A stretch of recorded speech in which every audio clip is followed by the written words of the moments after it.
Hi guys, welcome to R4 media vlogs. இன்றைக்கி யாரை பற்றி பார்க்க போகிறோன்னு பார்த்தீங்கன்னா, லேடி சூப்பர் ஸ்டார் நயன்தாரா பற்றி தான் பார்க்க போகிறோம்.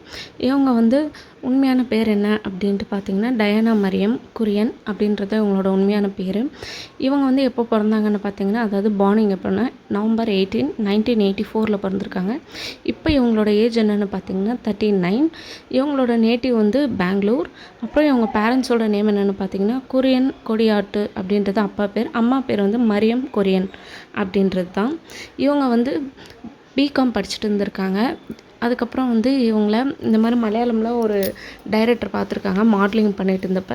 அப்போ அந்த டைரக்டர் கூப்பிட்டு தான் பண்ணியிருக்காங்க. இவங்களோட ஃபஸ்ட்டு ஃபிலிம் என்னென்னு பார்த்தீங்கன்னா மலையாளமில் தான் மானசிக்கனேரி அப்படின்ட்டு 2003 பண்ணியிருக்காங்க. அதுக்கப்புறம் ஐயா 2005 பண்ணியிருக்காங்க. அது மூலயமா கிடைச்ச வாய்ப்பு தான் இவங்களுக்கு சந்திரமுகி. அதில் சூப்பர் ஸ்டார் கூட நடித்ததால் இவங்களுக்கு லேடி சூப்பர் ஸ்டார் அப்படின்ட்டு பட்டத்தையும் வாங்கிட்டாங்க. அதுக்கப்புறம் 2007 பில்லா பண்ணியிருக்காங்க. அதுக்கப்புறம் அதில் glamour queen of Tamil cinema அப்படின்ட்டு அவார்டு வாங்கியிருக்காங்க. அதுக்கப்புறம் யார்டி நீ மோகினி அப்படின்றது 2008 பண்ணியிருக்காங்க. அதுக்கப்புறம் 2009 3 ஃபிலிம் பண்ணியிருக்காங்க. வில்லு, ஆதவன், அஞ்சனியலோ அப்படின்ட்டு பண்ணியிருக்காங்க. 2010 பாஸ் என்கின்ற பாஸ்கரன் அப்படின்ட்டு ஃபிலிம் பண்ணியிருக்காங்க. 2011 ஸ்ரீ ராமராஜ்யம் அப்படின்ட்டு ஃபிலிம் பண்ணியிருக்காங்க.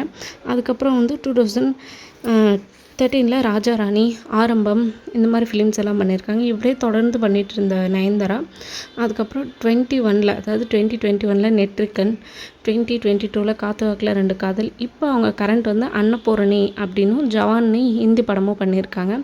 இதில் கரியரில் சக்ஸஸாக போயிட்டு இருக்க நயன்தாரா நிறைய ஸ்ட்ரகிளை தாண்டி தான் இவ்வளோ பிளேஸ் ரீச் ஆயிருக்காங்க. அதே மாதிரி தான் லைஃப்லேயே சக்ஸஸ் ஆகிட்டாங்க. எவ்வளோ ஸ்ட்ரகிள் விக்கின்றவங்கள லவ் மேரேஜ் பண்ணிக்கிட்டாங்க. 2022 லவ் மேரேஜ் பண்ணிக்கிட்டாங்க. அவங்களுக்கு இப்போ 2 குழந்தைங்க இருக்காங்க. ஒரு குழந்தை பேர் உயிர் ருத்ரோனில் என் சிவன். அதுக்கப்புறம் இன்னொரு குழந்தை பேர் உலா தெய்விக் என் சிவன். நயன்தாரா ரொம்ப லைஃப்பில் ஃபேஸ் எல்லாம் ஸ்ட்ரகிள் பண்ணி இந்த இடத்துக்கு வந்திருக்காங்க. அவங்க எப்பயுமே அவங்களோட ஈகோவை அவங்க குழந்தைங்கிட்ட காட்டிக்கிட்டதே இல்லையா. அதே மாதிரி ஷூட் இருந்தாலும் முடிஞ்சு வந்த பின்னாடி குழந்தைங்கள பாசமாக பார்த்துப்பாங்க அப்படின்ட்டு விக்கியே சொல்லியிருக்காங்க. வீட்லேயும் ரொம்ப இதாக காமனாக நடந்துக்குவாங்களாம். ஒரு லேடி சூப்பர் ஸ்டார் மாதிரியே நடந்துக்க மாட்டாங்களாம். நயன்தாரா இப்போ கரண்ட் நல்லா இருக்கிறதுக்கு காரணம் என்னென்னு பார்த்தீங்கன்னா, முன்னாடி அவங்க ஃபேஸ் பண்ண ஸ்ட்ரகிள்ஸ் தான் காரணம். இதே மாதிரி அவங்க வளரணும். தேங்க்ஸ் ஃபார் வாட்சிங்.